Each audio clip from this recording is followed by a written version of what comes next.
অতীত, এই পৃথিবীতে প্রতিটা মানুষের বিষাক্ত অতীত রয়েছে। মানুষ খারাপ কাজ করে ভাবে আমার কিছুই হবে না, কিন্তু মানুষ এইটা ভুলে যায় কর্মফল বলেও একটা শব্দ বিরাজমান। একটি বিষাক্ত অতীতের করা একটা ভুল সিদ্ধান্ত আপনার জীবনকে নরক বানিয়ে দিতে পারে। প্রতিটি কাজের একটি ফল বা পরিণতি থাকে। আপনি যদি অতীতে কারো কোনো ক্ষতি করে থাকেন, বর্তমানে বা ভবিষ্যতে সেই ক্ষতির সামাজিক, আইনি বা আর্থিক ফল এমনকি আপনার জীবন দিয়ে হলেও ভোগ করতেই হবে। আপনাকে ভোগ করতেই হবে, করতে হতে পারে। আর এটাকে আমরা বলি কার্মা। তো যাই হোক, আমি রহিম কবিরাজ আবারও ফিরে এলাম আমার জীবনে ঘটে যাওয়া আর একটি বিভীষিকাময় অভিজ্ঞতার কথা শোনাতে। আপনারা তো এতদিন আমার মুখে শুনেছেন কিভাবে আমি আল্লাহর ওসিলায় অন্যকে করা ক্ষতি চালান দেওয়ার শয়তান বা জিনের আঁচড় থেকে মানুষকে মুক্ত করেছি। আপনারা আমাকে একজন সাহায্যকারী হিসেবেই চেনেন। কিন্তু আজ আমি যা বলতে চাচ্ছি তা শোনার পর হয়তোবা আপনাদের সেই ধারণাটা আর থাকবে না। আমরা সবাই বলি শয়তান মানুষের ক্ষতি করে, জিনভূত মানুষকে বিপদে ফেলে, কিন্তু সবচেয়ে ভয়াবহ শয়তান কোনটা জানেন? সেটা হলো মানুষের অতীত। এমন অতীত যা পাপ দিয়ে ভরা, এমন পাপ যা ভোলার চেষ্টা করলেও ভোলা যায় না। আমার জীবনেও এমন কিছু পাপ আছে, এমন কিছু অন্ধকার অধ্যায় আছে যা আমি বছরের পর বছর ধরেও মাটির নিচে চাপা দিয়ে রেখেছি। আমি ভেবেছিলাম সেগুলোর উপরে সময়ের ধুলো জমেছে। আমি ভেবেছিলাম সেই পাপের গন্ধ এখন হয়তো মুছে গেছে, কিন্তু আমি ভুল ছিলাম। পাপ কখনো মুছে না লিসনার্স গন, তা শুধু সঠিক সময়ের অপেক্ষায় লুকিয়ে থাকে। আর যখন তা ফিরে আসে তখন তা হাজার ইবলীসের চেয়েও বেশি শক্তি নিয়েই ফিরে আসে। আজকে ঘটনা বলার আগে আমার সেই অতীতের কথা আপনাদের সাথে জানানো প্রয়োজন। ভৌতিক কথা অনেক পুরনো লিসনার্স হয়তোবা আমার অতীত জানেন, আর যারা জানেন না তারা আজ জানবেন। আপনারা অনেকেই জানেন আমার মা, আমি খুব ছোট থাকতে মারা যান। বাবা আবারও বিয়ে করেন। আমার সৎ মা এমন মানুষ আমি আমার জীবনে, এই কবিরাজের জীবনে খুব কমই দেখেছি। বাবার কান ভাঙিয়ে আমাকে বাড়ি ছাড়া করার জন্য সে যেন উঠে পড়ে লেগেছিল। অবশেষে সে সফলও হয়ে যায়। বাবা আমাকে এক মাদ্রাসায় পাঠিয়ে দেন। সে মাদ্রাসায় আমার জীবন বলতে দেয়, আর সেখানে আমার সাথে প্রথম দেখা হয় কালীর। না, সে মানুষ নয়, সে একজন শক্তিশালী জিন, কিন্তু সে আমার মায়ের মতোই হয়ে উঠেছিল। সে সৎ মায়ের অত্যাচারে জর্জরিত আমাকে কালী সবসময় আঁকড়ে রেখেছিল তার বুকের মধ্যখানে। আমি মাদ্রাসা থেকে পালাই, ঢাকায় চলে আসি। বড় হই, কালীর সহায়তায় আমি এই কবিরাজি পেশা বেছে নিই। আমার জীবন ঠিকঠাক মতোই চলছিল। আমি বিয়েও করি, কিন্তু আমার ভেতরে সে পুরনো ক্ষোভ, সে রাগ তা এক বিন্দু যেন কমেনি। আমার সৎ মা আর সেই দুর্বল বাবার প্রতি আমার ঘৃণা ছিল একেবারেই অফুরন্ত। আমি সুযোগের অপেক্ষায় ছিলাম, আর সেই সুযোগ আমি কাজে লাগাই। কালীকে আমি ব্যবহার করি। হ্যাঁ, যে আমার মায়ের মতো আঁকলে রেখেছিল তাকে আমি আমার ধ্বংস প্রতিশোধের হাতিয়ার বানাই। আমি কালীর মাধ্যমে সেই সৎ মা আর বাবাকে নির্মমভাবে হত্যা করি। ওদের আত্মা এই পৃথিবী ছেড়ে যাওয়ার আগে এক মুহূর্ত শান্তি পায়নি। ভেবেছিলাম সবকিছুই শেষ, কিন্তু আমার স্ত্রী, আমার সহজ সরল স্ত্রী একসময় আমার এই কুকীর্তির কথা জেনে ফেলে। সে আমাকে পুলিশে ধরিয়ে দিতে চেয়েছিল আমার পাপের সাম্রাজ্য বাঁচাতে। আমি তাকেও আমি কালীর সাহায্যে সরিয়ে দিই, হত্যা করে। জানেন, এগুলো অনেক দিন আগের কথা, 30 বা 35 বছরের পুরনো পাপ। আমি এরপর থেকে ভালো কাজ করার অনেক চেষ্টা করেছি, মানুষের উপকার করেছি। ভেবেছিলাম আল্লাহ হয়তো আমাকে ক্ষমা করে দিবেন, কিন্তু বলেছিলাম না, পাপ কিন্তু ঘুমিয়ে থাকে, মরে না। ঘটনার শুরু আজ থেকে প্রায় 15 দিন আগে। মাঝরাত, আনুমানিক রাত 2টো কিংবা 2:30 হবে। আমি তাহাজ্জুদের নামাজ পড়ার জন্য উঠেছি। সেদিন কেন জানি না মনটা খুব অস্থির লাগছিল। মনে হচ্ছিল ঘরের ভেতরে বাতাসটা বড্ড বেশি ভারী। আমি অজু করার জন্য বাথরুমের দিকে এগোই। বেসিনের আয়নার সামনে দাঁড়িয়ে চোখে মুখে পানি দিচ্ছি। হঠাৎ আমার চোখ কেন আয়নার দিকে। আমি দেখলাম আয়নার ভেতরে, এটা কিভাবে সম্ভব? আয়নার ভেতরে আমি নেই, দাঁড়িয়ে আছে আমার বাবা। সেই 30 বছর আগের সেই বিভৎস চেহারা নিয়ে, কিন্তু মুখের ভেতরে যেন ভয় সাদা হয়ে গেছে। চোখ দুটো কোঠর থেকে যেন ঠিকরে বেরিয়ে আসতে চাইছে। সে আমার দিকে তাকিয়ে কাঁদছে, ফিস ফিস করে কিছুটা বলার চেষ্টা করছে, কিন্তু কোনো শব্দ হচ্ছে না। আমি চমকে উঠলাম, চোখ কচতে আবারও তাকালাম। না, আয়না এখন কেউ নেই, শুধু আমি আছি। আমি রহিম কবিরাজ। ভাবলাম হয়তোবা সারাদিন ক্লান্তি, নয়তোবা বয়সের কারণে চোখের ভুল দেখছি। আমি অজু করে জায়নামাজে আবারও দাঁড়ালাম। নামাজ শেষ করে মোনাজাত করছি, ঠিক সেই মুহূর্তে আমি আমার কানের পাশে একটা শীতল নিঃশ্বাস অনুভব করলাম। এতটাই ঠান্ডা যে আমার কানের লতি যেন অবশ হয়ে গেল, আর তার সাথে সাথে একটা ফিসফিসানির শব্দ। তুই আমার বাড়লি কেন? আমি সেটা লাফ দিয়ে উঠলাম। পেছনে তাকে দেখি কেউ নেই সেখানে। ঘর একদম ফাঁকা, কিন্তু সে কণ্ঠ আমি চিনি। আমার স্ত্রীর কণ্ঠ। আমার বুকটা ধরাস করে উঠলো। আমি সাথে সাথে কালীকে ডাকলাম, কালী, কালী, কোথায় তুমি? পর মুহূর্তে কালী আমার সামনে এসে হাজির হলো। তার সেই ধোয়ার মতো আবু, সে আসতেই ঘরের ভিতরে রীতিমতো ভারী ভাবটা কেমন যেন হালকা হয়ে গেল। কালী জিজ্ঞেস করলো, কি হয়েছে রহিম, এত রাতে ডাকলি? আমি ওকে বললাম, কালী, আমি আমার স্ত্রীর গলা শুনলাম। সে আমায় প্রশ্ন করলো। কালী ঘরের চারদিকে তার দৃষ্টি ঘোরালো, কিন্তু কিছু একটা খোঁজার চেষ্টা করলো। তারপর আমার দিকে তাকিয়ে বলল, রহিম, এখানে তো কেউ নেই। কোন রোহানি শক্তি বা জিনের উপস্থিতি আমি টের পাচ্ছি না। তোমার হয়তো বা মনের ভুল, তুমি তোমার অতীতের কথা বেশি চিন্তা করছো। আমি কানের কথা বিশ্বাস করলাম। আসলেই তো আমি কদিন ধরেই আমার সেই পাপগুলোর কথা ভাবছিলাম। হয়তোবা এইটা আমার মনের ভ্রম, আমার হ্যালুসিনেশন। কিন্তু লিসনার্সগণ, সেটা যে আমার মনের ভুল ছিল না, তার প্রমাণ আমি পেয়ে গেলাম পরের দিন সকালে। সকালবেলা আমি নাস্তা খেতে বসেছি, চালের রুটি আর ঝোল। আমি রুটি ছিঁড়ে ঝোলে ডোবাতে যাব, ঠিক তখনই আমার চোখ গেল প্লেটের দিকে। আমি দেখলাম ওটা মাংসের কোনো ঝোল নয়, ওটা ঘন কাঁচে পচা রক্ত। রক্তের উপরে পোকা কিলবিল করছে, আর মাংসের টুকরোগুলোর জায়গায় পড়ে আছে আমার সেই সৎ মায়ের কাটা আঙ্গুল। আমি স্পষ্ট দেখলাম একটা আঙ্গুলের তার সেই রূপার আংটিটা এখনো চকচক করছে। আমি চিৎকার করে প্লেটে ছুঁড়ে ফেলে দিলাম। ঝোল আর রুটি সারা ঘরে ছড়িয়ে পড়লো। আমি হাঁপাচ্ছি, আমার সারা শরীর ঘামে ভেজে গেছে। ঠিক তখনই আমার ঘরের কাজের ছেলেটা ছুটে গেল। ওস্তাদ, কি হইল?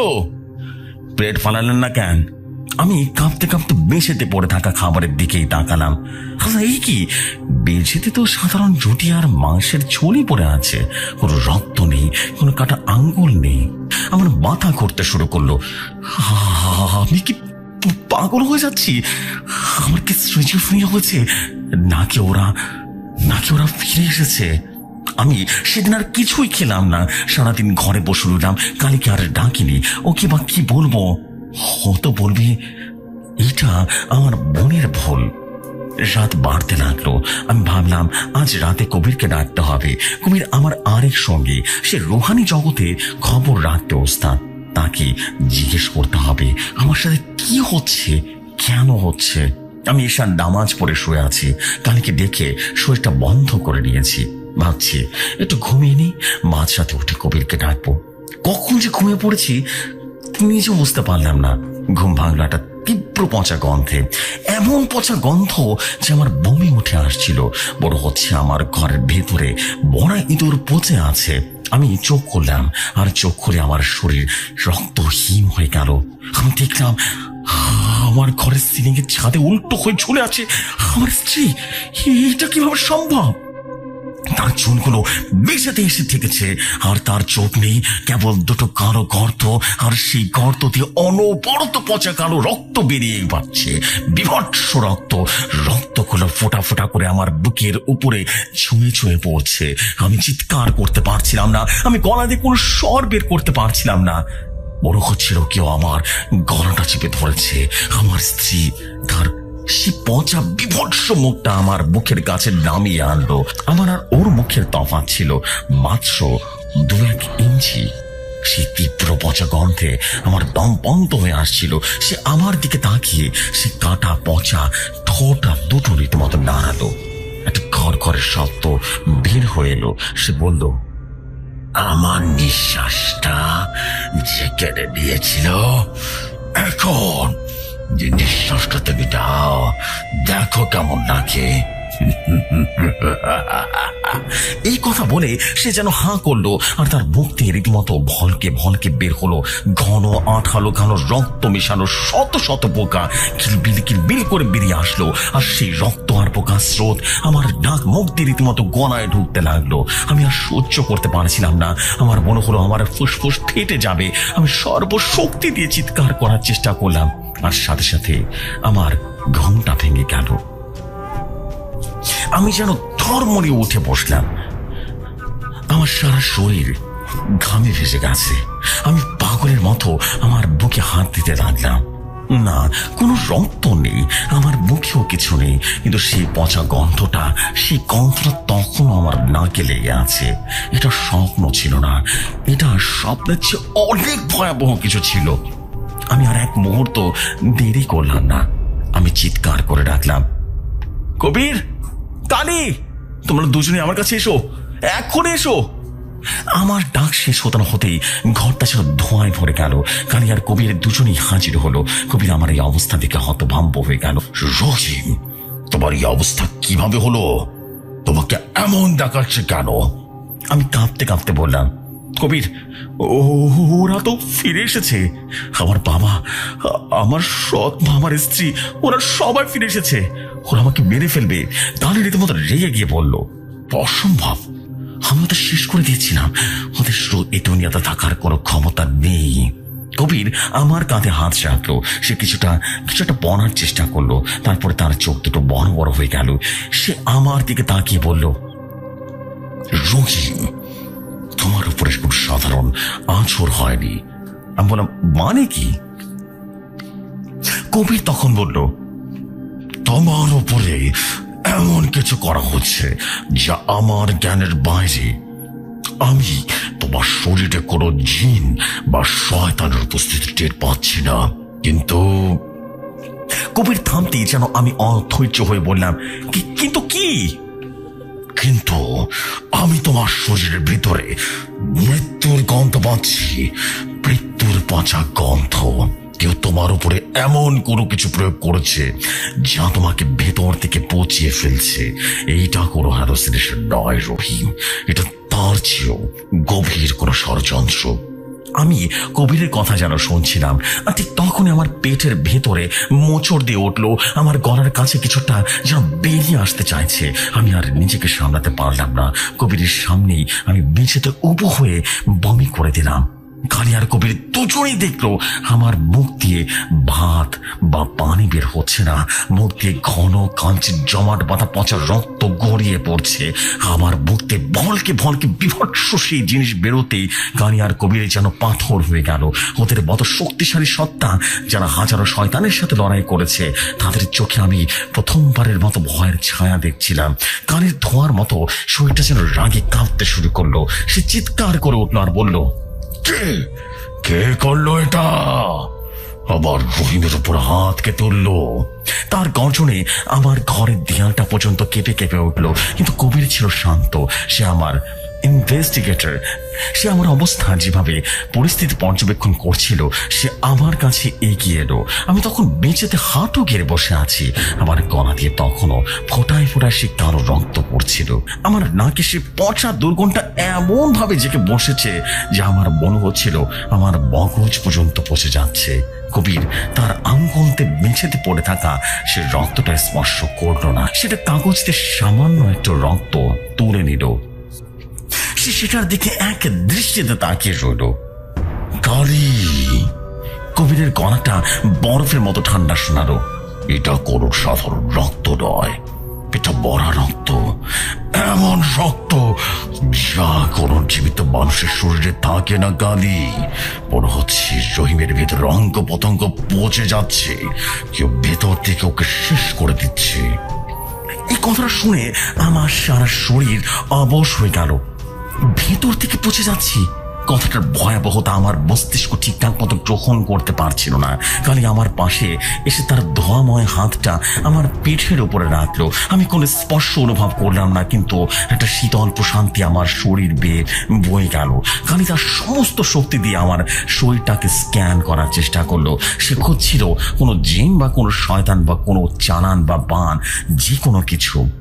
কয়েক মুহূর্ত পর কালি যখন আমার হাতটা সরিয়ে নিল, তার কণ্ঠে রাজ্যের হতাশা। সে বলল, পাচ্ছি না কবির, আমি তো কিছুই পাচ্ছি না।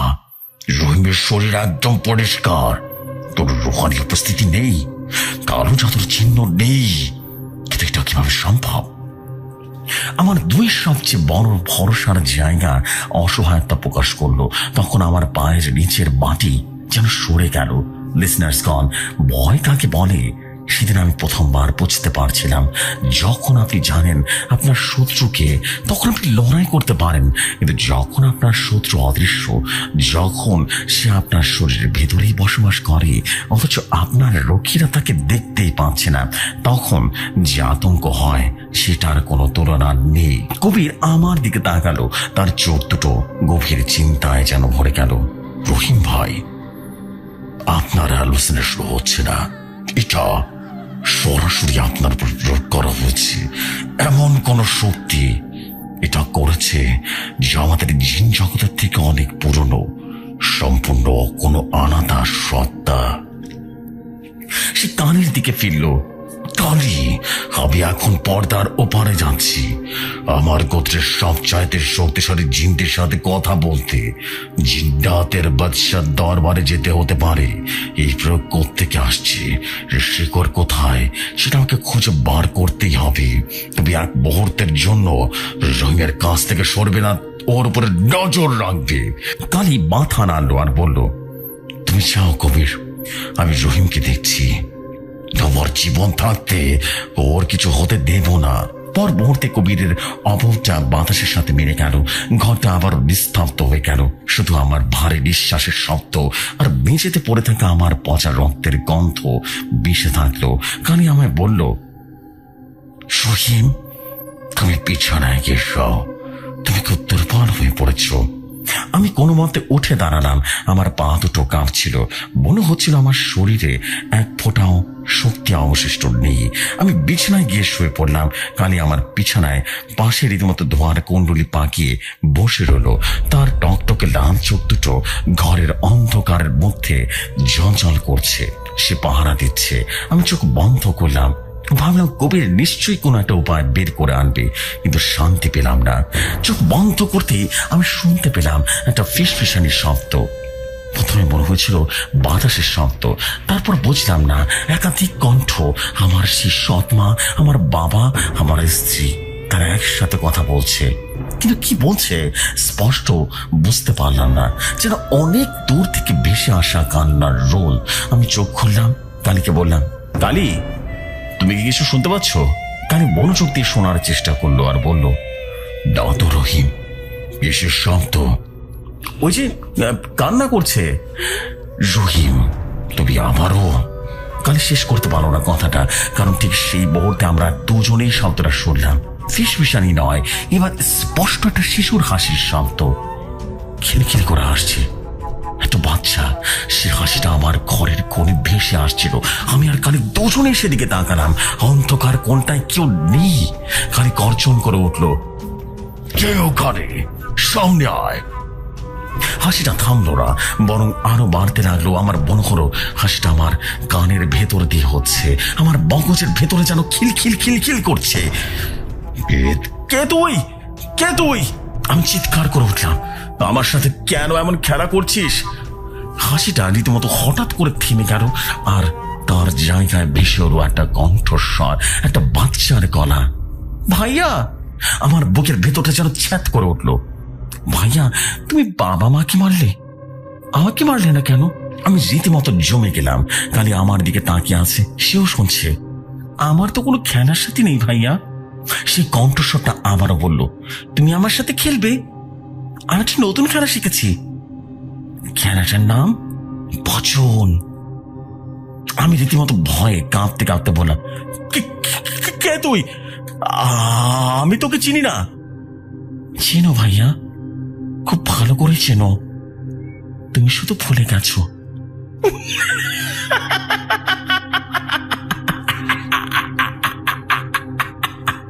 কথাটা বলেই বাচ্চাটা আবারও সে খিলখিলি করে হেসে উঠলো। আমি যেন পাগলের মতো আমার কান চেপে ধরলাম। কালী, কালী, হাসিটা থামো, আমি সহ্য করতে পারছি না। কালী! কালী তার সমস্ত শক্তি দিয়ে ঘরের কোণটায় আঘাত করলো। একটা অদৃশ্য শক্তির দেয়ালে বাড়ি খেয়ে ঘরটা প্রকম্পিত হয়ে গেল, কিন্তু হাসিটা থামলো না। হাসিটা যেন আমার চামড়ার নিচে আমার রক্তের সাথে মিশে গেছে। রহিম! কালী আমার কাঁধ ধরে ঝাঁকালো।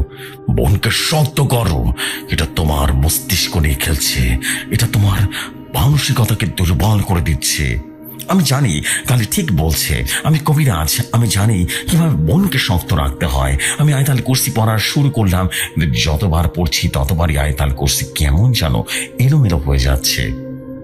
আল্লাহ লা ইলাহা, এতটুকু পর্যন্ত পড়তে বাকি অংশটা মনে করতে পারছি না। আমার মগজ যেন কাজ করা বন্ধ করে দিয়েছে।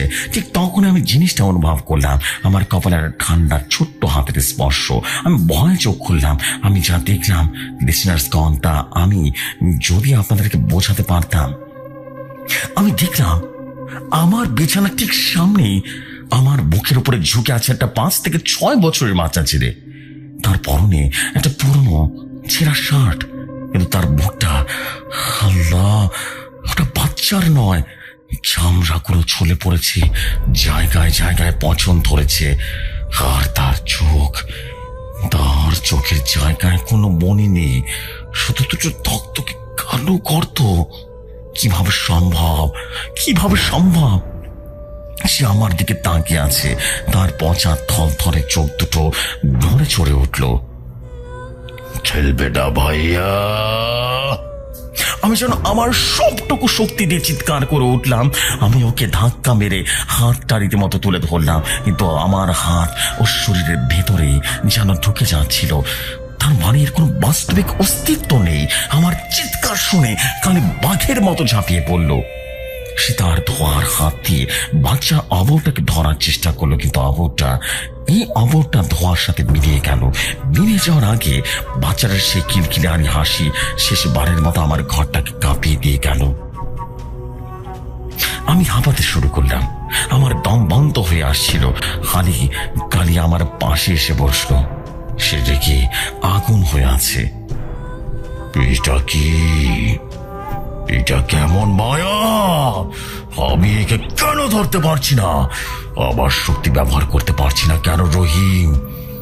এটা কোন সাধারণ জাদুটনার কাজ নয়, এটা অন্য কিছু, এমন কিছু যা আমার চেনা জগতের বাইরে। আমার ভয়টা আতঙ্কিত হয়ে রূপ নিল। আমার সর্বশক্তিমান রক্ষা কালী, সেও ওকে ধরতে পারছে না। আমার হঠাৎ করে সারা শরীরে একটা তীব্র জ্বালা পোড়া শুরু হয়ে গেল। কি আমার চামড়ার নিচে গরম শলাকা ঢুকিয়ে দিচ্ছে। আমি আহ করে চিৎকার করে উঠলাম। কি হলো রহিম? উদ্বিগ্ন হয়ে কানে জিজ্ঞেস করলো। চলছে কালি, আমার সারা শরীর চলে যাচ্ছে। আমি গায়ের পাঞ্জাবিটা খুলে ফেললাম। আমার হাত বুকের দিকে তাকিয়ে আমি দ্বিতীয়বারের মতো আতঙ্কে রীতিমতো জমে গেলাম। আমি দেখলাম আমার পরিষ্কার চামড়ার উপরে ঠিক যেন সিগারেটের ঝাঁকা দিলে যেমন হয় ঠিক সেরকম ছোট ছোট ফোসকা পড়তে শুরু করেছে। একটা, দুটো, 10টা, 20টা আমার চোখের সামনে আমার বুক, হাত, পেট ফোসকা পড়ে যাচ্ছে। আর সেই ফোসকাগুলোর সাথে সাথে গড়ে গিয়ে চটচটে হলুদ রঙের কষের মতো তরল বেরিয়ে আসতে শুরু করলো। আর সেই তরলের সাথে ভেসে আছে সে একই পচা গন্ধ। রহিম! কালি অবিশ্বাসে আমার শরীরের দিকে তাকিয়ে আছে। আমার শরীর পচে যাচ্ছে কালি, আমার শরীর পচে যাচ্ছে। ও আমাকে জ্যান্ত পচিয়ে মারছে। আমি যেন কান্না করা শুরু করলাম। আমার আর ব্যথা সহ্য করতে পারছিলাম না। আমার চোখ দুটো যেন ঝাপসা হয়ে আসছিল।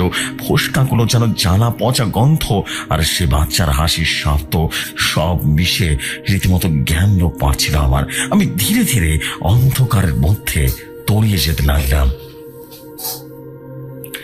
লিসনার্সগণ, আমি জানি না আমি কতক্ষণ অজ্ঞান ছিলাম। যখন আমার জ্ঞান ফিরল আমি দেখলাম আমি বিছানায় শুয়ে আছি। কালি আমার পাশেই বসে আছে আর ঘরের অন্য কোণে দাঁড়িয়ে আছে কবির। কবির ফিরে এসেছে। আমি কোনো মতে বললাম, কবির তুমি কিছু জানতে পারলে? কবির আমার দিকে এগিয়ে এলো। তার অবরটা কেমন যেন ম্লান দেখাচ্ছিল, বড় হচ্ছিল। সে কোনো দীর্ঘ যুদ্ধ করে ফিরেছে।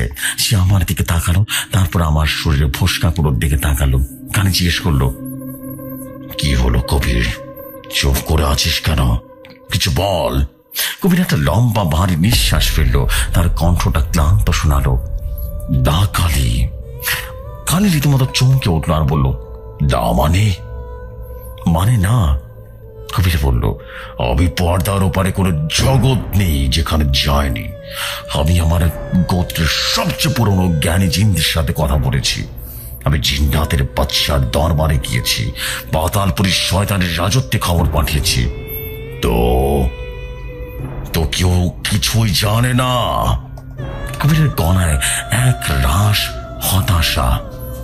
এই প্রয়োগের ব্যাপারে কেউ শোনেনি কিছু। জাদুটার ধরন সম্পূর্ণ অজানা। আমার মনে হচ্ছে রহিম ভাই।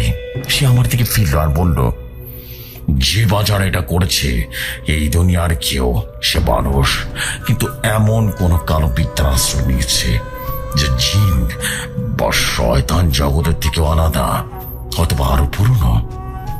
এই কাজ মানুষের দুনিয়াতে হচ্ছে, কিন্তু এর শিকড় এমন এক জায়গায় যেখানে আমাদের পৌঁছানো সম্ভব না।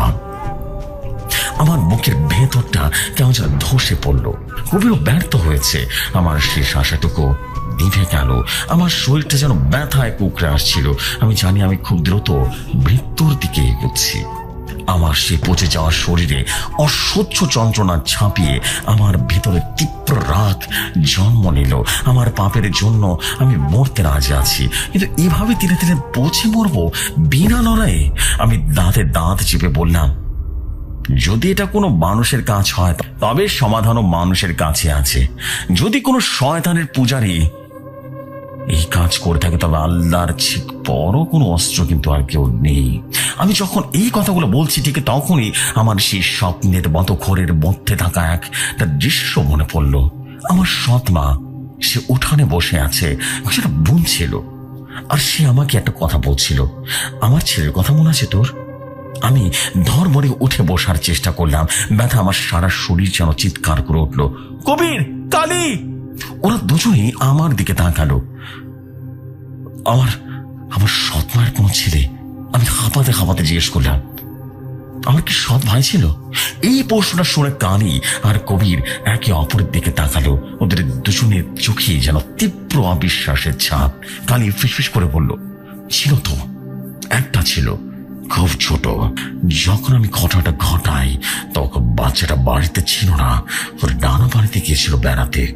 কবিরের চোখের মতো ভয় থক থক করছিল। সে আমার দিকে তাকালো আর বলল, আল্লাহ, রহিম ভাই! আমরা এত বড় একটা ভুল কিভাবে করলাম? ও তো বেঁচে গিয়েছিল, আমরা ওর কথা বেমালুম ভুলে গিয়েছিলাম। ও এখন কোথায় কোথায়? আমার আর কিছু বোঝার বাকি রইল না। সে ফিসফিসানে, সে শিশুর হাসি, সে কালো গর্তওয়ালা চোখ। ও আমাকে ভাইয়া বলে ডেকেছে কবির। আমি আমার হাত দুটো চোখের সামনে তুলে ধরলাম। ফোসকায় রীতিমতো গলে যাওয়া পচা কষ্টরা আমার নিজের হাত কি বিভৎস দেখাচ্ছে। আমার শত্রু অদৃশ্য নয়, সে রক্ত মাংসের মানুষ। সে আমার ভাই, আমার সে বিস্তৃত ভাই, যে আমার পাপের একমাত্র সাক্ষী হিসেবে বেঁচে গিয়েছিল। আর সে এখন ফিরে এসেছে তার বাবা মায়ের হত্যার প্রতিশোধ নিতে। কবিরের মুখে যখন শুনলাম যে আমার এক সৎ ভাই বেঁচে গিয়েছিল, আমার মনে হলো আমার পচন ধরা শরীরের উপরে কেউ যেন বালতি বরফ ঠান্ডা পানি রীতিমতো টেনে দিল। আমার হাত পায়ে যেটুকু শক্তি অবশিষ্ট ছিল তাও যেন শুষে নিল। রনি, রনি, আমার মুখে অস্ফুট একটা নাম বেরিয়ে এলো। ওর নাম ছিল রনি। কালি, যে এতক্ষণ আমার শরীরের ভেতরে সে বিভৎস ফোসকাগুলোর দিকে তাকিয়ে রাগে ফুসছিল, সে আমার এই নামটা শুনে যেন স্থির হয়ে গেল। তার ধোঁয়াময় আবরটা যেন একটা প্রশ্নবোধক চিহ্নের মতো বেঁকে দাঁড়ালো। রনি। কবির তার কপালে হাত দিল। হ্যাঁ, রনি। বাচ্চাটার নাম রনি ছিল। রহিম, সে তোমার থেকে অন্তত 15 থেকে 20 বছরের ছোট ছিল। একটা দুধের শিশু। যখন কালীকে দিয়ে কবির আর কথাটা শেষ করতে পারলো না, আমার মনে পড়ে গেল, আচ্ছা, আমার সৎ মাকে আমি প্রায় দেখতাম একটা ছোট্ট বাচ্চাকে করে নিয়ে বসে থাকতো। আমি সেই বাচ্চাটাকে কোনোদিনই আমার ভাই হিসেবে দেখিনি। সে আমার কাছে ছিল শত্রুর একটা অংশ, আমার ঘৃণার বস্তু। আমি যখন কালীকে হুকুম দিই, আমি ভাঙা গলায় বললাম, তখন বাচ্চাটা বাড়িতে ছিল না, ওর নানা বাড়িতে গিয়েছিল। আমার কথা ভুলে গিয়েছিলাম। আমার প্রতিশোধের আগুন এতটাই তীব্র ছিল যে দুধের শিশুটার মুখটাও আমার মনে ছিল না। কালীর লাল লাল চৌত্র দপ করে চলে উঠলো। এবার আর অসহায়তা নয়, এবার তার চোখে দেখলাম সে পুরনো আগুন। সে আগুন যা দিয়ে আমার হুকুমে আমার গোটা পরিবারকে জ্বালিয়ে দিয়েছিল। কোথায় সে? গর্জে উঠল, এই দুনিয়ার কোন কোনায় ঢুকে আছে। আমি ওকে পাতা থেকে হলে খুঁজে বার করব। আমি রহিমের গায়ে দেয়া শাস্তি ওকে পেতে হবে।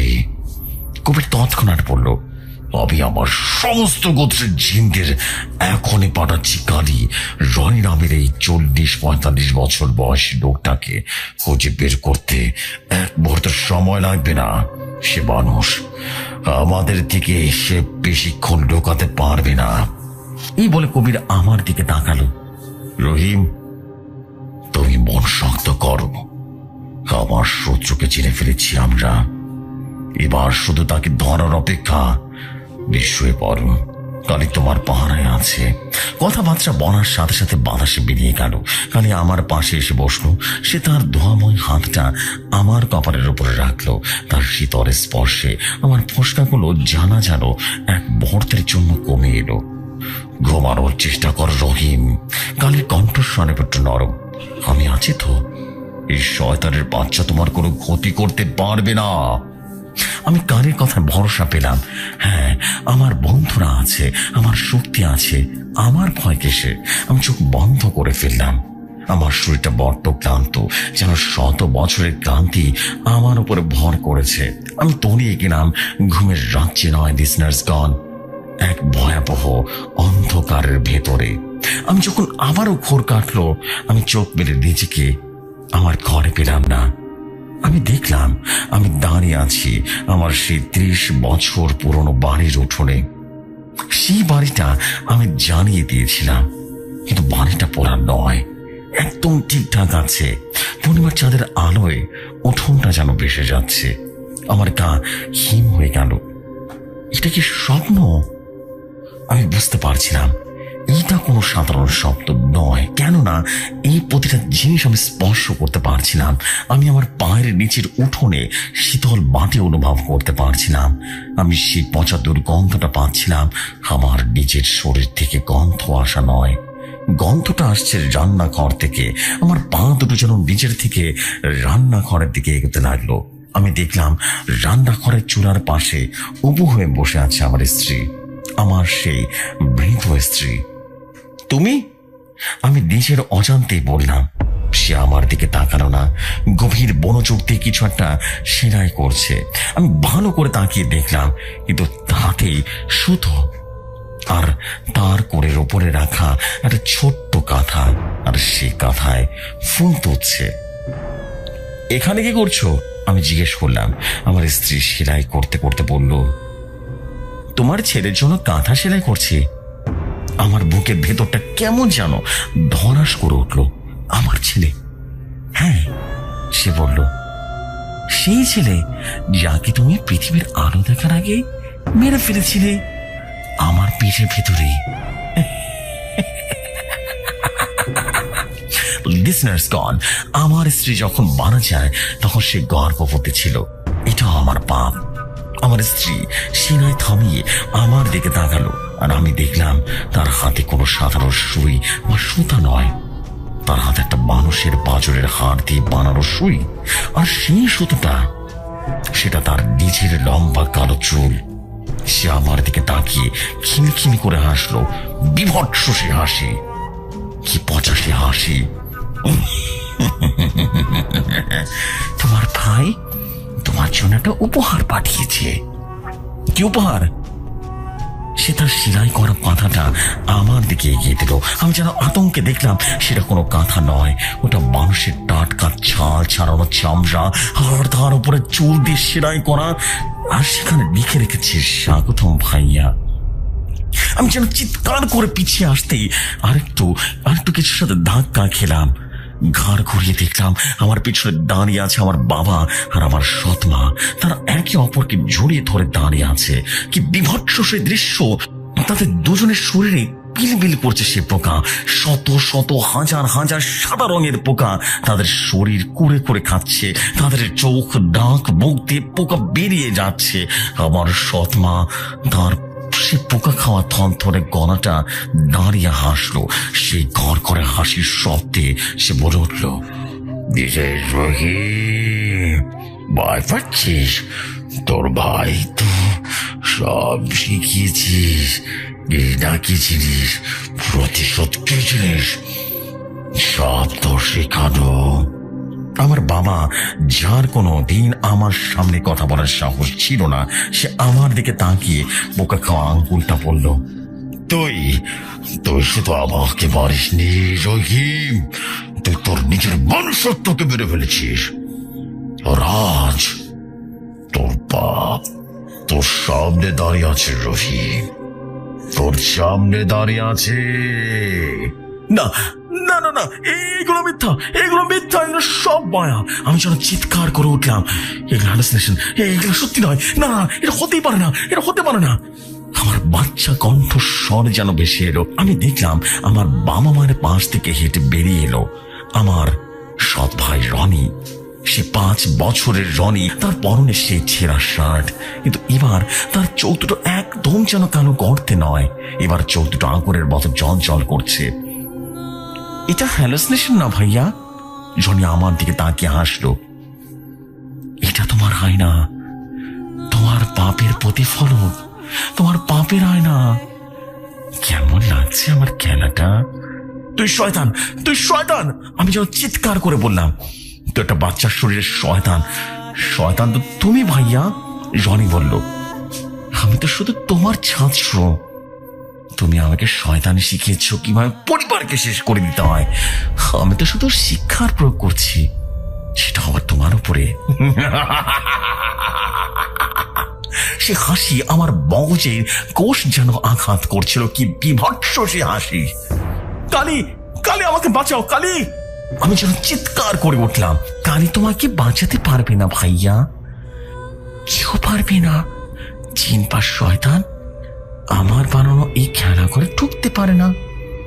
এটা শুধু তোমার আর আমার খেলা, 5 জন খেলা।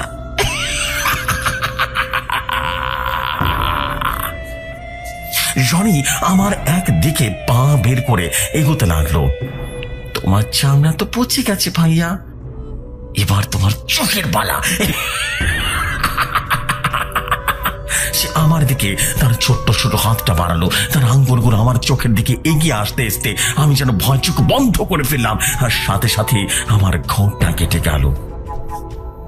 আমি দেখলাম আমি আমার ঘরের মেঝেতেই পড়ে আছি। কালী আমার সামনে দাঁড়িয়ে আছে। সে তার ধোয়ার হাত দিয়ে আমার চোখ দুটো চেপে ধরে আছে। রহিম, চোখ খোলো। কালীর কণ্ঠে তখন তীব্র আতঙ্ক। তোমার কি হয়েছে রহিম? তুমি আবার চিৎকার কেন করছো? আমি কালীর হাতটা সরিয়ে দিলাম। আমি নিঃশ্বাস যেন বন্ধ হয়ে আসছিলাম। বললাম, ও এসেছিল, কালী, রনি এসেছিল আমার স্বপ্নে, আমার মগজের ভেতরে। স্বপ্নে নয় রহিম, তুমি জেগেছিলে, তোমার চোখ খোলাই ছিল, তুমি খোলা রেখে চিৎকার করছিলে, তোমার চোখ খোলা ছিল। কালীর কথা শেষ করতে পারলো না। আমার চোখ যেন তীব্র জ্বালা করা শুরু করলো। মনে হলো কেউ আমার চোখের ভেতরে গরম বাড়ি ঢেলে দিয়েছে। আমি দু হাত দিয়ে চোখ চেপে ধরলাম। কি হচ্ছে আমার চোখে? রক্ত। কালী যেন আর একটু ফিসফিস করে বলল, রহিম, তোমার চোখ দিয়ে পানি পড়ছে না, তোমার চোখ দিয়ে ওই পচা কালো রক্ত বেরিয়ে পড়ছে। আমার পৃথিবীতে যেন দূরে উঠলো। না না, এটা হতে পারে না। আমি আমার হাত দুটো রীতিমতো চোখ থেকে সরালাম। আমার হাতের তারুতে সে ঘন আঠালো পচা রক্ত। আমি সামনের দিকে তাকালাম, সবকিছুই ঝাপসা। কালি ধোয়াময় অপরটা আমি আর স্পষ্ট দেখতে পাচ্ছি না। মনে হচ্ছে আমি একটা ঘন কুয়াশার মধ্য দিয়ে সবকিছুই দেখছি। কালি, আমার গলা যেন শুকিয়ে কাঠ হয়ে গেল। আমি কিছু দেখতে পাচ্ছি না কেন কালি? আমি সব ঝাপসা দেখছি। আমার দৃষ্টি যেন চলে যাচ্ছে। আমার সে ভাই রনি, সে আমার চামড়াগুলোর ওপরে আমার চোখ দুটো ঘিরে নিচ্ছে। আমি আতঙ্কে, যন্ত্রণায় আর চরম অপমানে বেঁচেতে আছড়ে পড়লাম। আমি রহিম কবির আজ হাজারো মানুষের বিপদ থেকে রক্ষা করেছি, সে আজ তার নিজের পাপের কাছে অন্ধ হয়ে পড়েছে। ঠিক সেই মুহূর্তে একটা দমকা হাওয়ার রীতিমতো ঘরটা কেঁপে উঠল। কবির ফিরে এসেছে। তার অপরটা দেখে বুঝলাম খুব ভালো নয়। সে যেন হাঁপাচ্ছিল, তার জিনের শরীরটাও যেন ক্লান্তিতে নুয়ে পড়েছে। কবির দ্রুত বলল, কালী, খুব খারাপ খবর আছে। পেয়েছিস ওকে? কালী আমার দিকে চোখ না সরিয়ে জিজ্ঞেস করলো। পেয়েছি, আবার পাইনি। কবির যেন হতাশ গলায় বলল, রনি শহরে আছে, এই ঢাকার বুকেই একটা পুরনো পরিত্যক্ত পোড়ো বাড়িতে। আমার জিনেরা সেই বাড়িটা খুঁজে বের করেছে। তাহলে ধরিসনি কেন ওকে? কালী যেন গর্জে উঠল, গিয়ে ওর কল্লাটা নিয়ে আসিসনি কেন? পারিনি কালী, পারিনি। কবির যেন চিৎকার করে উঠল, আমরা পারিনি, আমরা জিনেরা সেই বাড়ির ভেতরে ঢুকতে পারছি না। আমি, আমার চোখ যেন ঝাপসা হয়ে আসছিল। কবিরের দিকে তাকালাম।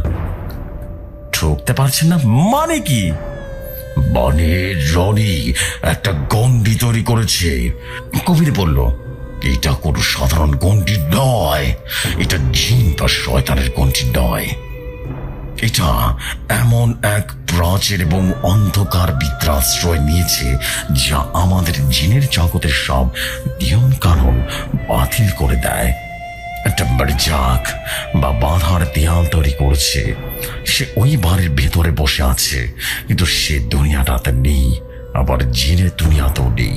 সে দুটো জগতের মাঝখানে একটা শূন্য ঘর বা অন্ধকূপ তৈরি করেছে। কবির আমার কাছে এসে বলল, রহিম, আবার শক্তিশালী জিনেরা সে বাড়ির কাছে যেতেই তাদের শরীর জ্বলে যাচ্ছে। এই জাদুটা জিন বিরোধী, এই জাদুটা সরাসরি আল্লাহর সৃষ্টিকে চ্যালেঞ্জ করছে। ওই অন্ধকূপের ভেতরে বসে আপনার উপরে এই বচন জাদু চালিয়ে যাচ্ছে। ওর নিজের রক্ত, নিজের আত্মা সে জাদুকে আচ্ছুতে দিচ্ছে। ও একটা শয়তান পূজারী নয়, খালি ওর নিজেই শয়তান হয়ে গেছে। ওর একমাত্র লক্ষ্য আপনার মৃত্যু। আমার সব আশা কেমন যেন শেষ হয়ে গেল। আমার শত্রুকে খুঁজে পাওয়া গেছে, কিন্তু সে ধরা ছোঁয়ার বাইরে। কালী আর কবির আমার সবচাইতে দুটো শক্তিশালী, তারাও ব্যর্থ। আমার পচন ধরা শরীর, আমার অন্ধ হয়ে যাওয়া চোখ, আমার বন্ধুদের এই চরম ব্যর্থতা, সব মিলিয়ে আমার ভেতরের ভয়টা যেন উবে গেল। ভয়ের জায়গায় জন্ম নিল সে পুরনো জিনিসটা, ক্রোধ। আমি আমার বন্ধুদের বললাম, আমি মরবো না, আমার পাপের শাস্তি আমি আমার মাথা পেতে নেব, কিন্তু এই দুধের শিশুর কাছে আমি হেরে যাব না, যাব না। আমি আমার অন্ধ রক্ত মাখা চোখ দুটো নিয়ে রীতিমতো ছাদের দিকে তাকালাম। আমার মুখে এক বিভৎস হাসি ফুটে উঠল। কবির! আমার গলাটা কেমন যেন পশুর মতো শোনা গেল। আমার সে 500টার কথা মনে আছে? কবির আর কালী দুজনেই রীতিমতো চমকে উঠল। আমি জানি তারা বুঝতে পেরেছে আমি কোন বাক্সের কথা বলছি। কালীর কণ্ঠে এবার ভয়। তুমি কি ভাবছো? আমার সেই 500টা। আমি আবার বললাম, যেটা আমি 20 বছর আগে বুড়িগঙ্গার তলায় ফেলে দিয়েছিলাম। আমার কবিরাজি জীবনের শুরুর দিকে সেই বাক্সটা, যেটাতে আমার সেই সব জিনিস ছিল যেগুলো আমি আর কোনোদিনই ব্যবহার করবো না বলে কসম খেয়েছিলাম। কবির অবিশ্বাসের চোটে রীতিমতো মাথা নাড়ল। রহিম, ওগুলো তো অন্ধকার জগতের জিনিস, ওগুলো তো কালো জাদুর থেকে ভয়াবহ। হ্যাঁ, আমি আমার পচা হাতটা মুষ্টিবদ্ধ করলাম। রনি যদি অন্ধকূপ তৈরি করতে পারে তাহলে আমিও পারবো। সে যদি তার রক্ত দিয়ে জাদু করতে পারে আমিও পারবো। হ্যাঁ, আমি আমার পচা হাতটা রীতিমতো মুষ্টিবদ্ধ করলাম। রনি যদি অন্ধকূপ তৈরি করতে পারে তাহলে আমিও পারবো, আর যদি তার রক্ত দিয়ে জাদু করতে পারে আমিও পারবো। সে যদি জিনের জগতের নিয়ম ভাঙতে পারে তবে আমিও পারবো। আমি কবিরের দিকে আমার অন্ধ চোখটা ফেরালাম। আমার ভাই আমার সাথে পচন খেলা খেলছে, তাই না? ঠিক আছে, আমি ওর সাথে খেলবো। আমি ওর সাথে উল্টোকরণ খেলা খেলবো।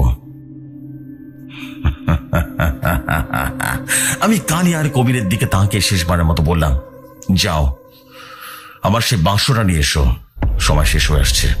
শয়তানকে মারতে হলে আমাকে আজ শয়তানের চেয়ে অনেক বড় শয়তান হতে হবে। প্রিয় লিসনার্সগণ, আপনারা হয়তো বা ভাবছেন আমি আমার জ্ঞান হারিয়ে ফেলেছি একজন কবিরাজ হয়ে। আমি কালো জাদুর আশ্রয় নিচ্ছি। কিন্তু যখন আপনার অস্তিত্ব বিলীন হওয়ার পথে তখন ভালো মন্দের তফাৎটা খুব ঝাপসা হয়ে যায়। আমার গল্পের এই পর্যায়ে এসে আমি জানি না আমাকে আর কবিরাজ বলা যায় কিনা।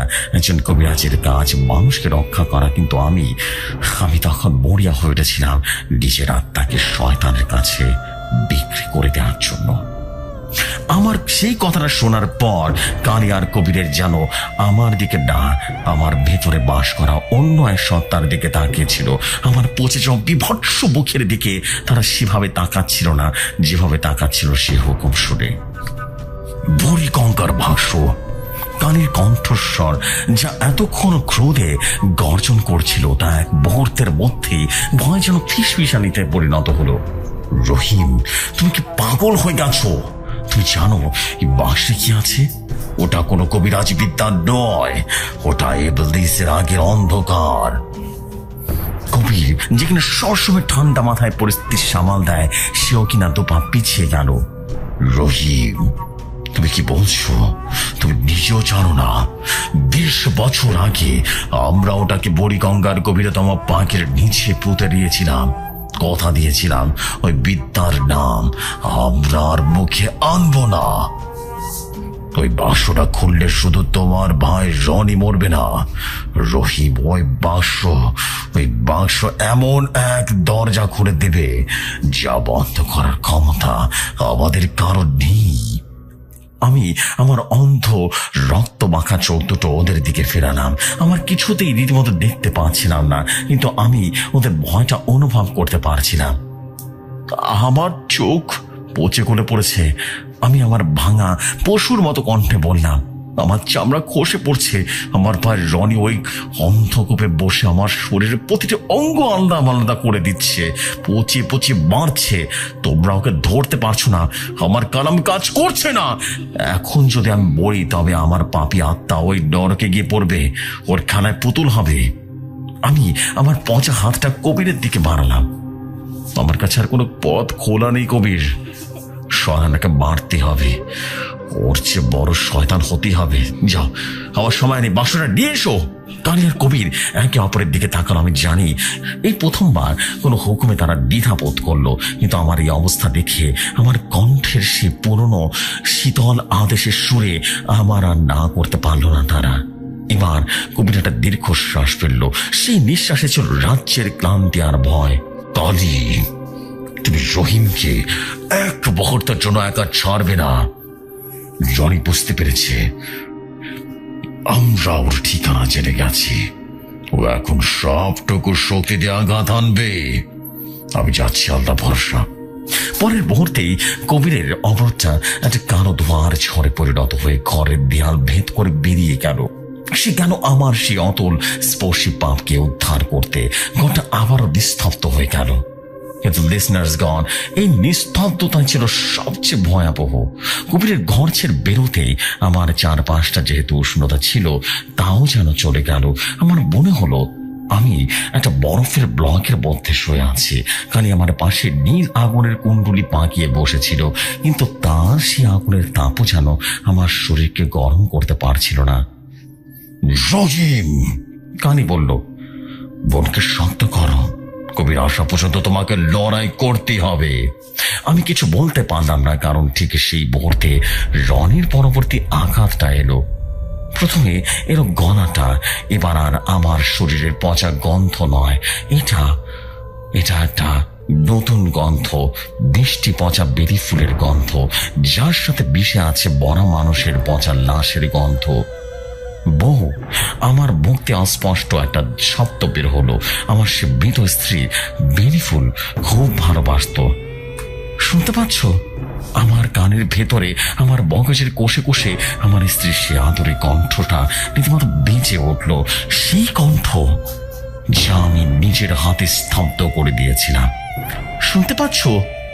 এই, সে যেন আমার কানের পাশে ফিসফিস করে বলল, কতদিন তোমার ডাক শুনি না। তুমি আসবে না আমার কাছে? আমার না একা একা ভালো লাগছে না। তোমার ভাই রনি তোমায় আমার কাছে পাঠিয়ে দিচ্ছে। চলে এসো, এইখানে কোনো কষ্ট নেই। না না, আমি তোমার বিড়বিড় করে বললাম, তুমি রনি, তুমি আমার স্ত্রীর রূপ ধারণ করে এসেছো। আমি রনি নই গো। সে যেন কণ্ঠটা হেসে উঠল। আমি তোমার স্ত্রী, তোমার বাপ। তোমার সেই ছেলেটার আগে এখানে আছে গো, যাকে তুমি দুনিয়া আসতে দাওনি। সে তার বাবার কোলে চড়ে বলে অপেক্ষা করছে। আমার বুকের ভেতরটা রীতিমতো দুমড়ে মুচড়ে গেল। লিসনার্সগণ, আমার কবিরাজের জীবনের সবচাইতে বড় শিক্ষা হলো, শয়তান আপনাকে ভয় দেখিয়ে যতটা কাবু করতে পারে, তার চেয়ে বেশি করতে পারে আপনার অনুশোচনাকে উস্কে দিয়ে। আমার চোখ দিয়ে যে পচা রক্ত গলিয়ে পড়ছিল, তার গতি বেড়ে গেল।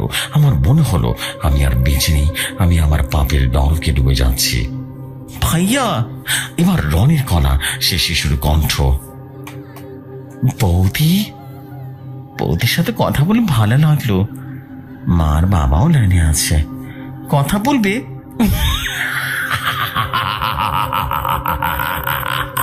কি বিভৎস সে হাসির শব্দ, সে অসহ্য হাসির শব্দ আমার মাথায় যেন হাতুড়ির মতো আঘাত করতে লাগলো।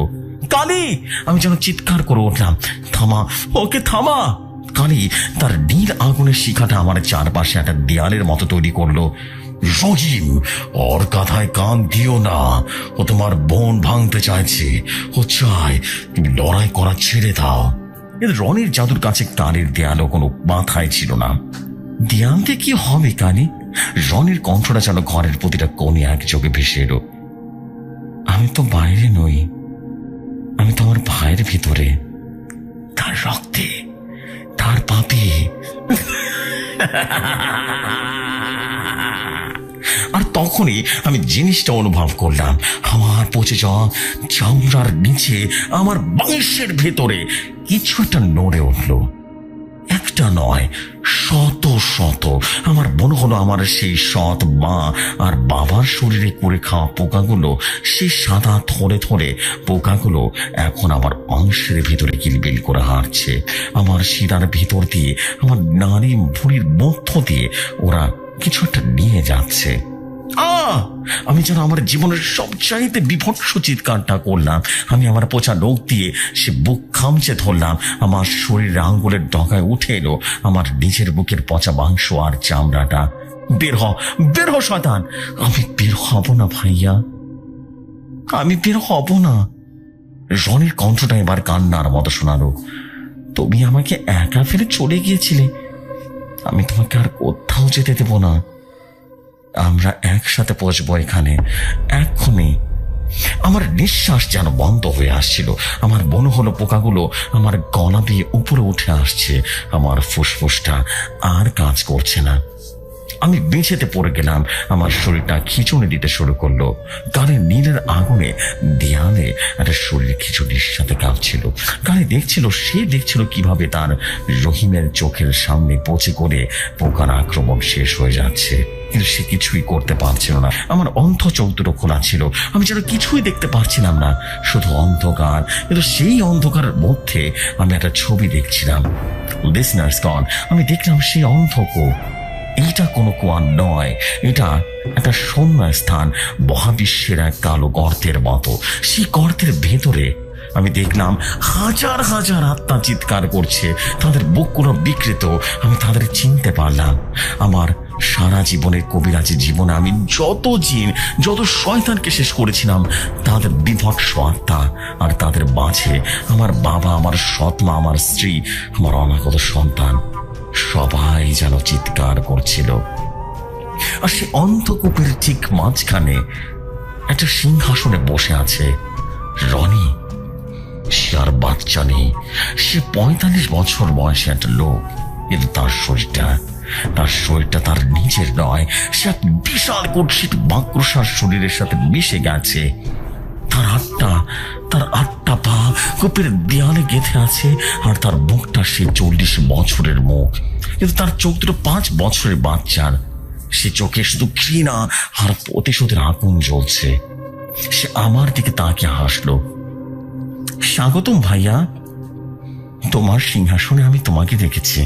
আমার ঠিক পাশে আমার আত্মারা যেন আমার শরীর থেকে আলাদা হয়ে সে কূপের দিকে এগিয়ে যাচ্ছিল। আমি বুঝতে পারছিলাম আমি ধীরে ধীরে মারা যাচ্ছি। আমার লড়াইটা শেষ। কালে চিৎকার করে আমাকে দূর থেকে শুনতে পারছিলাম, রহিম না, ফিরে আয় রহিম। আমি আর ফিরতে পারছিলাম না। আমার পাপ আমাকে টেনে নিয়ে যাচ্ছিল। ঠিক সেই মুহূর্তে যখন আমার শেষ নিঃশ্বাসটা বেরিয়ে যাবে, আল্লাহু আকবার কবরি গগন বিদারী চিৎকারে আমার ঘরের দেয়ালটা ভেঙে পড়লো। একটা কালো ঝড়ের মতো সেই ঘরের ভেতরে আছড়ে পড়লো। আমি সেই অন্ধকূপের দৃশ্যটা এক ঝটকায় ভেঙে চুরমার হয়ে গেল। আমি আবার আমার ঘরের মেঝেতে আমার পচা শরীরের যন্ত্রণা অনুভব করতে পারছিলাম। আমি ফিরে এসেছি। কবিরা হাঁপাচ্ছিল। তার সারা শরীর বড়ি গঙ্গার সেই কালো দুর্গন্ধ কাদায় মাখামাখি। তার জিনের শরীরের এক পাশে হাত, কাঁধ থেকে কনুই পর্যন্ত সম্পূর্ণ যেন পুড়ে গেছে। কিন্তু এটা আগুনে পোড়া নয়, এটা বরফের পোড়া। তীব্র ঠান্ডায় জমে গিয়ে মাংস খসে খসে পড়ছে। এনেছি। সে তার অক্ষত হাত দিয়ে একটা জিনিস আমার সামনে ছড়ে ফেললো। একটা ছোট্ট কাঠের বাঁশ, পুরোটাই ক্ষয় হয়ে যাওয়া শ্যাওলা পড়া। কিন্তু আশ্চর্য ব্যাপার, বাঁশটার কোনো শিকল দিয়ে বাঁধা ছিল না। লিসনার্সগণ, ওটা বাঁধা ছিল মরা বাচ্চার নাড়ি ভরি দিয়ে। সে নাড়ি ভরি শুকিয়ে চামড়ার তৈরির মতো বাঁশটাকে পেঁচিয়ে রেখেছিল। আর বাঁশটা ওটা কাঁপছিল, যেন ওর ভিতরে জীবন্ত কিছু একটা আটকে আছে। কবির কাঁপতে কাঁপতে বলল, ওটা নদীর তলায় ছিল না রহিম। ওটা নদীর তলার একটা আলাদা পকেটে ছিল, একটা বুদবুদের ভেতরে। ওটা আমাকে আসতে দিচ্ছিল না, ওটার পাহারাদার। ওটা সাধারণ কিছু ছিল না রহিম। আমি কবিরের কথা শুনছিলাম না। আমার সব মনোযোগ ছিল ওই বাঁশটার ভেতরে। আমি আমার চোখ বন্ধ করেও বাঁশটার অনুভূতি বা অস্তিত্ব অনুভব করতে পারছিলাম। ওটা থেকে তীব্র কনকনে ঠান্ডা স্রোত বেরিয়ে আসছিল, আর আসছিল একটা শব্দ, একটা একটানা গুঞ্জন। আর সবচাইতে আশ্চর্য ব্যাপার হলো, যে মুহূর্তে বাঁশটা আমার ঘরে প্রবেশ করলো, রনি সেই খিলখিলে হাসি, আমার স্ত্রী সেই ফিসফিসানি, আমার মাংসের ভেতরে সে পোকার কিলবিলানি, সব এক মুহূর্তেই থেমে গেল। যেন রনির ভয়াবহ জাদু এই বাঁশটা সামনের মতো ভয় চুপসে গেছে। ভাইয়া, আমি রনির কণ্ঠস্বর শুনলাম, কিন্তু এবার আর সেই আত্মবিশ্বাসী পৈশাচিক কণ্ঠ নয়। এই প্রথমবার তার গলায় আমি ভয় দেখলাম। ওটা ওটা কি ভাইয়া? ওটার গন্ধ এমন কেন? আমি আমার পচা গড়ে যাওয়ার শরীরটা হিচড়ে হিচড়ে মেঝের উপরে বাঁশটা দিয়ে গেলাম। আমার প্রতিটা নিঃশ্বাস আমার ফুসফুসে ছিঁড়ে ফেলছিল। তুই আমার সাথে পচন খেলা খেলছিলি তাই না রনি? আমি আমার গলার ভেতর থেকে রীতিমতো গর্জন করে উঠলাম। তুই তোর অন্ধকূপ নিয়ে খুব গর্বিত ছিলি? হ্যাঁ। আমি আমার পচা কাঁপা হাতটা সে বাঁশের উপরে রাখলাম। সে নাড়ি ভরে দিয়ে ওটা বাঁধা ছিল। আমার স্পর্শ লাগা মাত্র তার শুকিয়ে ছাই হয়ে গেল। এখন দেখ, আমি বাঁশটার ডানাটা খুললাম। এখন দেখ রহিম কবিরাজের পাতাল বাঁশ কি করতে পারে। বাঁশটা খোলার সাথে সাথে লিসনার্সগণ আমার ঘর থেকে সমস্ত আলো নিভে গেল না, বরং একটা তীব্র দুর্গন্ধযুক্ত সবুজ আলো বাঁশটার ভেতর দিয়ে বেরিয়ে এসে আমার অন্ধ চোখে ঝলসে দিল। আমি অন্ধ হয়েও সে আলোটা দেখতে পাচ্ছিলাম। কালিয়ার কবির ভয় চিৎকার করে ঘরের দুই কোনায় ছিটকে পড়ল, আর বাঁশটার ভেতর থেকে একটা কণ্ঠস্বর ভেসে এলো। এটা রনির কণ্ঠ নয়, আমার স্ত্রীর কণ্ঠ নয়, এটা কোনো মানুষের কণ্ঠ নয়। লক্ষ লক্ষ বড় মানুষের আত্মার বিনীত আত্মা বা বিনীত কান্না, আর এক প্রাচীন অজানা সত্তার বিভৎস হাসি।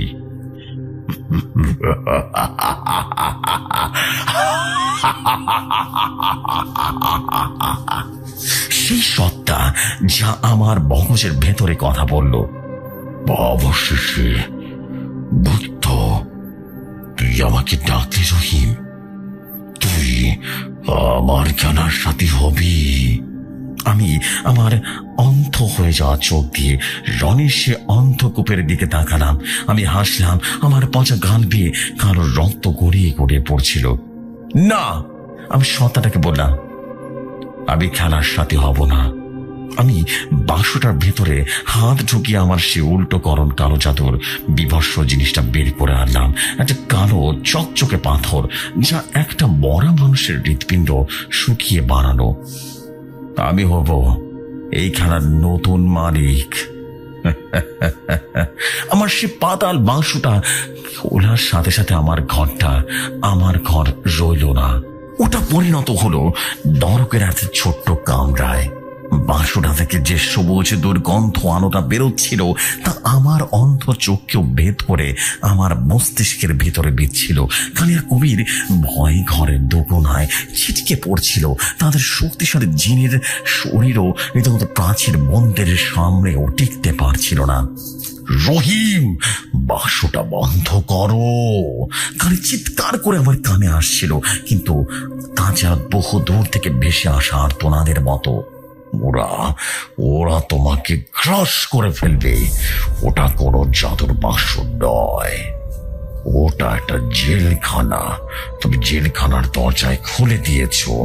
কবির, যে কিনা বরফে পুরো হাত দিয়ে কাঁচরাচ্ছিল, সেও বলে উঠল, রহিম, আল্লাহর দোহাই লাগে কালামটা পড়ুন।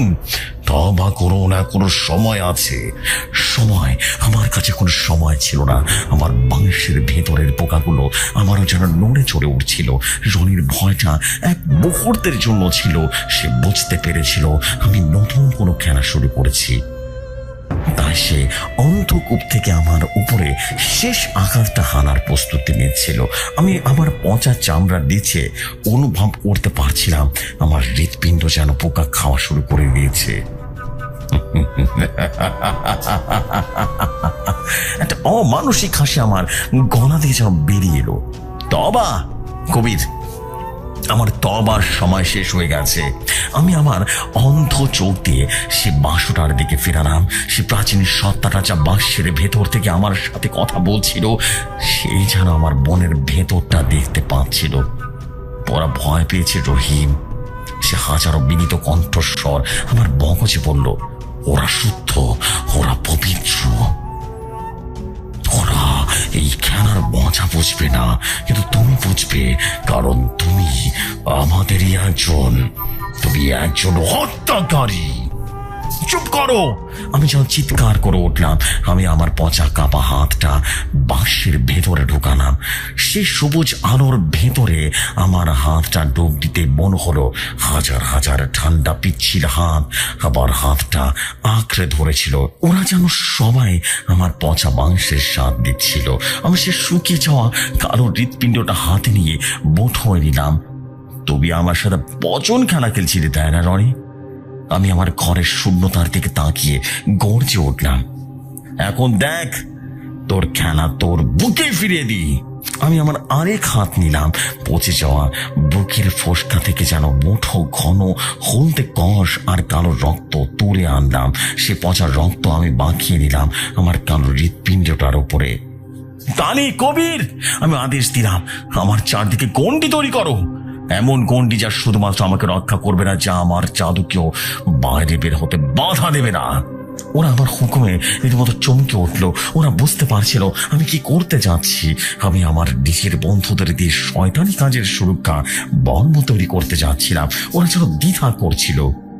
করো! আমি এমন চিৎকারে বলছিলাম যে ঘরের জানালাগুলো যেন ঝনঝন করে উঠল। আমার সে চিৎকারে আমার কণ্ঠস্বর ছিল না, ছিল সে বাঁশের প্রাচীন সত্তাটার কণ্ঠ। ভয় হোক বা আমার প্রতি পুরনো অনুগত্যের কারণেই হোক, কালী আর কবিরের সাথে কাজে লেগে গেল। কালী নীল আগুনের আর কবিরের অদৃশ্য শক্তি আমার চারপাশে একটা বৃত্ত তৈরি করলো। আমি সে বৃত্তের মাঝখানে বসে পড়লাম। আমার এক হাতে আমার পচা রক্ত মাখানো সে কালো হৃৎপিণ্ডটা আছে। বড় রহিম!